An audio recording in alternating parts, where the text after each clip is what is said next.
Sir, I'll go to the next questions. The SSA exemption, small scale industry exemptions. पहले जब हमारा ये act आया था तो ये एग्जाम्शन हमें 6 करोड़ रुपए का दिया गया था, जिसको अब बढ़ा के 10 करोड़ कर दिया है, और जो 12 करोड़ का एग्जाम्शन था उसको 15 करोड़ कर दिया है। ये जो थ्रेशोल्ड लिमिट है, मैं अशोक भाई आज से इससे समझना चाहूँगा कि ये थ्रेशोल्ड लिमिट का जो पूरा फंडा है वो किस तरह से बनाया है और किस तरह से हमारे ज्वेलर्स को उसमें, क्योंकि बहुत से लोग ऐसे हैं जो 10 करोड़ के नीचे भी धंधा करते होंगे, बहुत से लोग हैं जिनका 20 करोड़ 25 करोड़ का बिजनेस होगा लेकिन मैन्युफैक्चरिंग का नहीं होगा। ये मैन्युफैक्चरिंग क्या है, ट्रेडिंग क्या है, how this threshold limit will be calculated? सबसे पहले ये समझने की बात है कि हमको जो लिमिट हमारी अभी गवर्नमेंट ने अप्रूव की है वो 10 करोड़ एग्जेम्पशन लिमिट है और 15 करोड़ की एलिजिबिलिटी लिमिट है। ये दो चीज़ के मीनिंग अलग होते हैं। एलिजिबिलिटी जो है वो आपको एक्साइज लगने के लिए एलिजिबिलिटी गिनी जाती है, और एग्जेम्पशन जो है वो आपको जो माफ़ किया जाता है जिस टर्नओवर तक का बिजनेस, वो एग्जेम्पशन है। तो 10 करोड़ का जो एग्जेम्पशन लिमिट है और 15 करोड़ की एलिजिबिलिटी लिमिट है, नंबर 1। अभी जिन लोगों ने मार्च 2016 में रजिस्टर कर लिया है उनको सबसे पहले तो 85 लाख रुपीस का एग्जेम्पशन मिलेगा। अगर उनका 2014-15 का टर्नओवर मैन्युफैक्चर्ड का टर्नओवर, मैं जब टर्नओवर का वर्ड यूज़ करूँगा वो सिर्फ मैन्युफैक्चर्ड ज्वेलरी के कनेक्शन में ही होगा। जो मैन्युफैक्चर्ड टर्नओवर अगर उनका 15 करोड़ का रहा फॉर 2014-15, तब उनको 85 लाख का एग्जेम्पशन मिलेगा फॉर मार्च 2016। अगर उनका 2015-16 का टर्नओवर 10 करोड़ के ऊपर चले जाता है तो ऑटोमेटिकली वो एक्साइज के दायरे में आ जाते हैं। अगर आप रजिस्ट्रेशन आपने मार्च में नहीं किया है और अप्रैल के बाद में आप जुलाई के महीने में अगर आप करना चाह रहे हो या अप्रैल के बाद कभी भी आपने कर लिया है, तो आपको क्या सिचुएशन होगा उसमें? सबसे पहले तो जो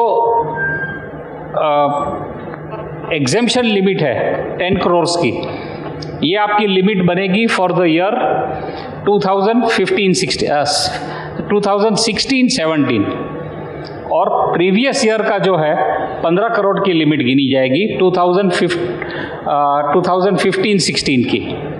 ये फाइनेंशियल ईयर्स की बात कर रहा हूँ मैं।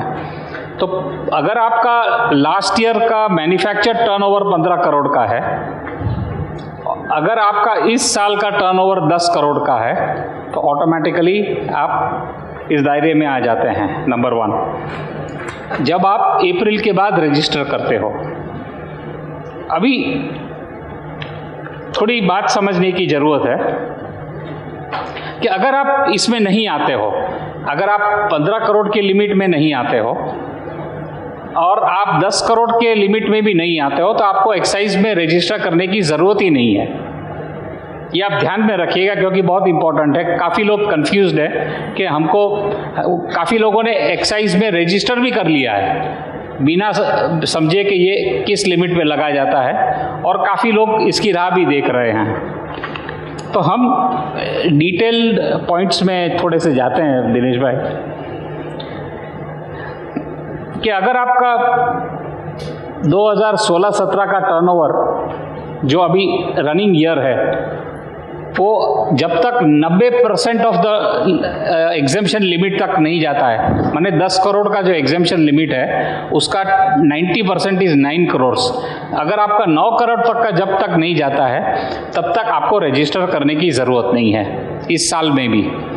अगर आपका टच हो जाता है 9 करोड़ का मैन्युफैक्चरिंग टर्नओवर, तो आपको information in the form of A declaration देना होता है टू द एक्साइज डिपार्टमेंट कि आपने 90% टच कर लिया है, और जिस दिन आप 10 करोड़ को क्रॉस कर दोगे you have to immediately register. ये आप ध्यान में रखिएगा। दूसरी बात ये है, अगर आप 10 करोड़ और 15 करोड़ के बीच में ही आपका टर्नओवर चलता है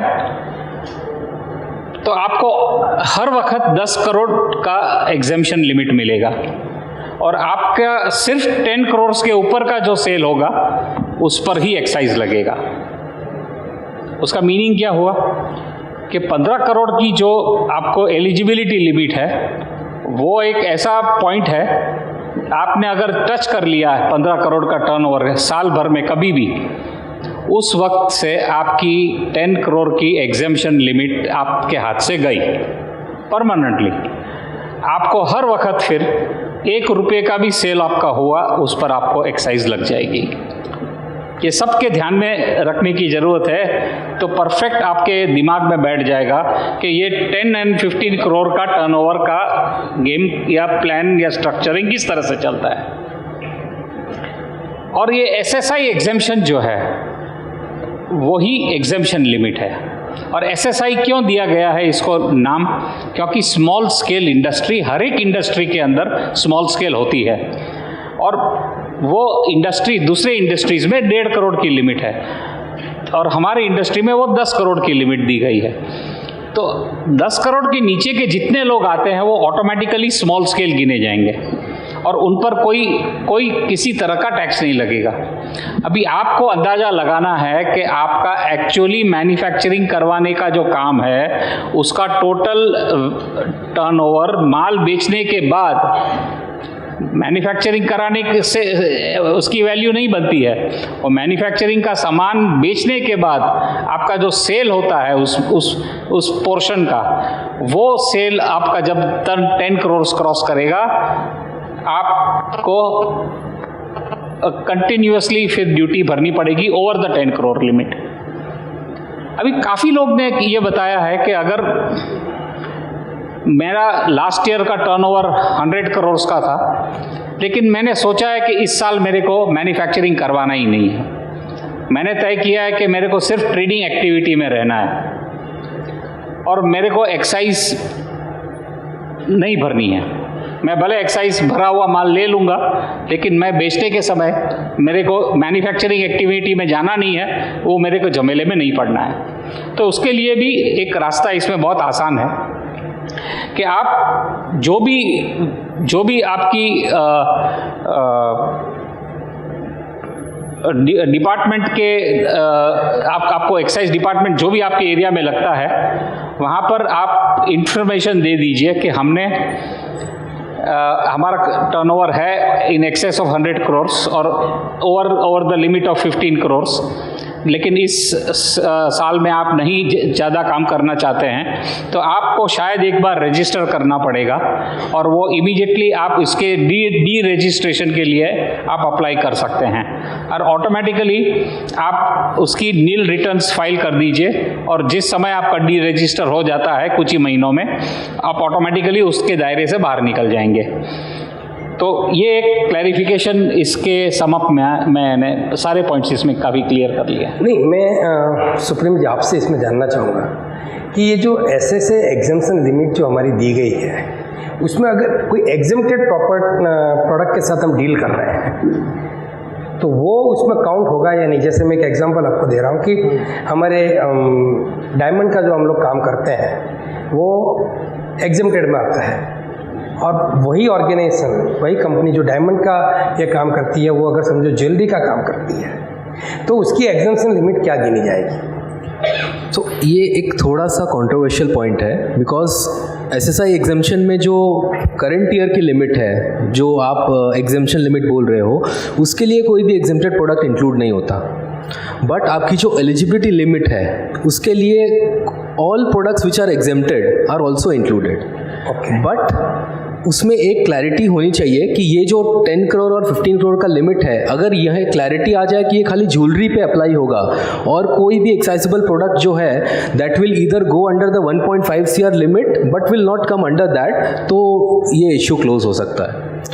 but this is a important issue because जिस तरह से एसएसआई नोटिफिकेशन अभी वर्डेड है उसमें for determining the eligibility limit वो एग्जेम्प्टेड प्रोडक्ट्स भी इंक्लूड होते हैं। So what is the view of Jimmy sir, your view on this? I quite agree with what they are saying. Yeah. You have to know your own exemption limits. You have to stay within your own, if you want to stay within the exemption limit. The exemption notification itself tells you excisable and non-excisable goods. So there is no room for doubt. Okay. There is really no room for doubt. It is up to you to know where you stand. But if I may be permitted to just clarify one thing to the audience from what you had said. आपको एक चीज याद रखनी चाहिए, excise duty जो लगती है वो एक्साइज टैरिफ में कोई चीज लिखी जाती है उसी के ऊपर लग सकती है। अगर टैरिफ में आइटम न होगी तो उस पर एक्साइज ड्यूटी नहीं लगती है। इसलिए एक्साइज ड्यूटी मैन्युफैक्चर के ऊपर लगती है। आपकी दुकान, आपकी फैक्ट्री में आपने एक चीज मैन्युफैक्चर किया तो उस पर एक्साइज ड्यूटी लगेगी, लेकिन लगी नहीं है। जिस दिन आप उस आइटम को आपकी फैक्ट्री में से क्लियर करोगे, फैक्ट्री के गेट के बाहर, उस मिनट आपको एक्साइज ड्यूटी लगेगी, तब तक नहीं है। इसका मतलब ये है कि गवर्नमेंट ने बोला है कि या एक्साइज ड्यूटी मैन्युफैक्चर पे है, लेकिन उसका डिफरमेंट है जब तक आप आपकी फैक्ट्री में से बाहर नहीं निकालोगे तब तक। इसलिए आपका ये आपके लिए जो फर्स्ट पॉइंट ऑफ सेल बनाया गया है वो आपके लिए बहुत इंपॉर्टेंट है for this reason.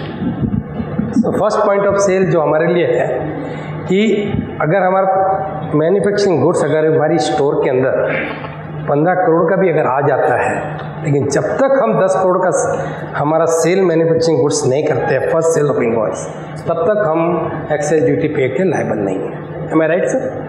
Okay. Just एक वन पॉइंट है, जस्ट ये जो एसएसआई लिमिट है उसमें एक्सपोर्ट टर्नओवर इंक्लूड नहीं होता है। तो सपोज आपका जो 10 करोड़ और 15 करोड़ की हम बात कर रहे हैं, उसमें आपका कुछ एक्सपोर्ट टर्नओवर है तो वो इंक्लूड नहीं है। That is not include. Thank you. एक इसमें और क्लैरिफिकेशन था सर कि एक एक्साइज गुड्स हम लोग see there are wholesale and the retailer. There are lot of people who are buying from the wholesaler.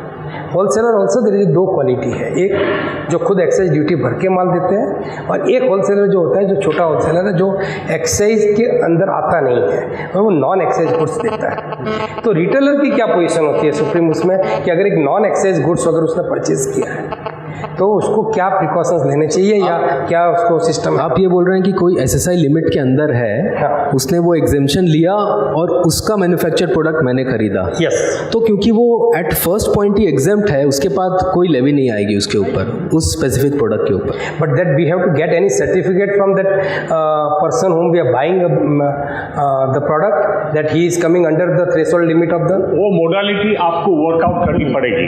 so any such आप लोगों का बिजनेस जरा पिक्यूलियर है। ये मोडालिटी आपको वर्क करनी पड़ेगी डिपार्टमेंट के साथ बैठ के कि भाई मैं तो रिटेलर हूँ, दिनेश हमको आके बोलता है कि देखो भाई मेरा तो 15 और 10 के बीच में है, मुझे एक्साइज लगती ही नहीं है, अभी आपको लेना हो तो लो, नहीं लेना हो तो दूसरे 100 आदमी बैठे हैं। अच्छा भाई मैंने दिनेश के पास से ले लिया, लेकिन ये सज्जन आके बोलेगा कि भाई मेरा माल क्यों नहीं लेते? हाँ मैं तो 100 करोड़ के ऊपर हूँ, लेकिन मेरा भी माल लो। हाँ मैंने एक्साइज भर ली है, लेकिन मैं रिटेलर हूँ, मैं बोलूँगा भाई ये झंझट मुझे क्यों चाहिए? आप मुझे सर्टिफिकेट ला के दीजिए कि इस आइटम है 100 एंड 100 इतना ग्राम है, ये है, तो इस आइटम के ऊपर मैंने एक्साइज भरी है, ये इसका पुरावा है, अभी आप बेचो। तो रिटेलर को भी एक्साइज नहीं लगी। और दूसरी बात, whatever you are procuring from someone who has, जिसने एसएसआई एग्जेम्पशन लिया है, वो आपका ट्रेडेड स्टॉक हो गया। जब तक आप अपने मैन्युफैक्चरिंग स्टॉक का हिसाब बराबर रखते हो, दूसरे स्टॉक के लिए आपको कोई रिक्वायरमेंट नहीं है।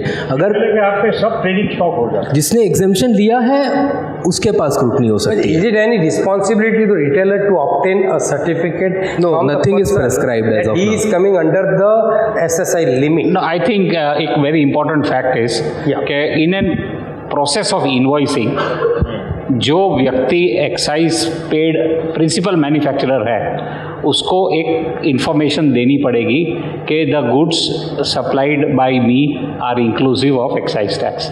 वेदर जो पॉइंट हम लेके जा रहे हैं, मेरे ख्याल से अशोक भाई ने बहुत सी चीज़ें तो क्लियर कर ली हैं। 90% अगर आप 10 करोड़ के 90% तक पहुंच जाते हैं तो आपको एक डिक्लेरेशन देना है। वो declaration specific we can give our declaration और we require CS certificate for it. In fact, there is a specific form which has been prescribed in notification 36/2001. So once you reach a limit of SSI exemption limit less 60 lakhs, so in our case it will be 9 crore and 40 lakhs, you have to file that declaration. So it is prescribed by the department. Okay, so any time limit? The time limit is something which we have to decide in our case, as we have already crossed the time limit. Normally it is by April 15th of April, but in our case now we are in July, so we even need to think of that from the government, that what should be the new time limit. What is the standard time? It's 15th of April, you have to file that.